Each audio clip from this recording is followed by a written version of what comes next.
Hi, my name's Emma Patterson. I'm the Principal Solicitor at Patterson Law. This is a very short video about why, if you're in trouble in relation to a motoring related offence, you may wish to instruct specialist motoring solicitors to act on your behalf. In reality, you will go online and you might feel that you're in the lion's den with looking through Google and Bing search engines, because there will be lots and lots of lawyers who suggest that they are specialists in motoring offence law. We genuinely just deal with motoring offence law. We don't deal with any other area of law, so we will often say to people, don't come to us if you want to make a claim for personal injuries or sell your house. This is all we deal with. We don't deal with general criminal offences. We literally spend every day dealing with motoring offence law, and at the moment we have about 15 to 25 cases in courts across England and Wales every day of the week.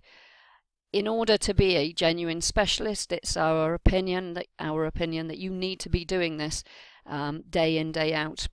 It's very rare that we have to do any research when people call us up, and if you call in for a free advice call, I think you'll instantly notice that we can talk fluently in relation to pretty much any question that you may have on motoring offence law. We very rarely have to go and do any research. Occasionally something will pose a new question and we'll hear of a new scenario that we've not thought of before, but after 23 years of specialising in this area of law, it's very rare that we will hear a question that we haven't heard before.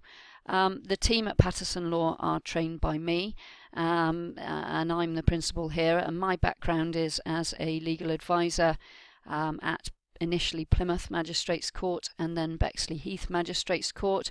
I don't know why, but I've put pictures of the courts. That's Plymouth, and that's where I was a trainee court clerk. And when you start off in the Magistrates Court service, there's obviously a variety of different types of cases that are dealt with, ranging from the early stages of rape allegations, murder allegations, robberies, grievous bodily harm, but also a huge amount of road traffic cases, a huge number of road traffic cases.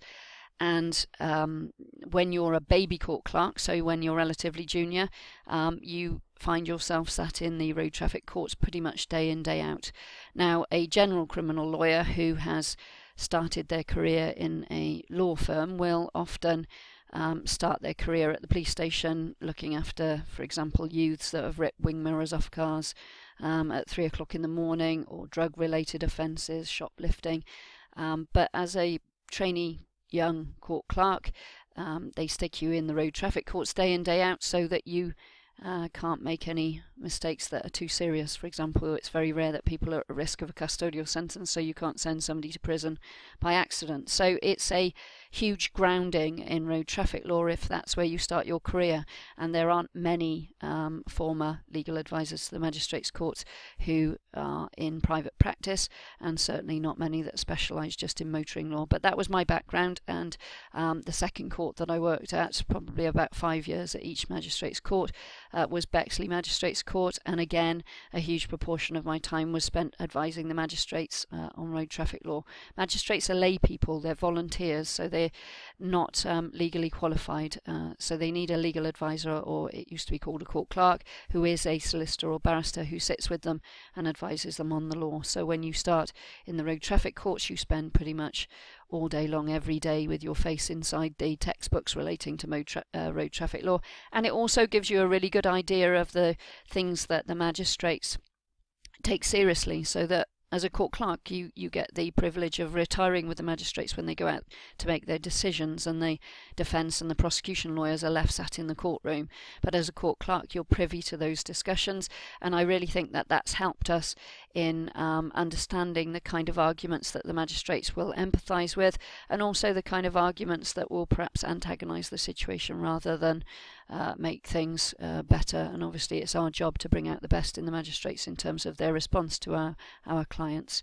So if you want help with a motoring matter, and you want people on your side who genuinely just deal with this area of law day in, day out, 5 days a week, 8 hours a day, and I'm here in the office pretty much every day unless I take a rare holiday. I supervise the team. There's 23 of us, and again, this is all we're dealing with. and it gives us that expertise to give you the best chance of getting the result that you need, especially if you need to be able to drive to support your family or to fulfill your responsibilities to your role at work. So give us a call on 01626 359 800 if you have a question.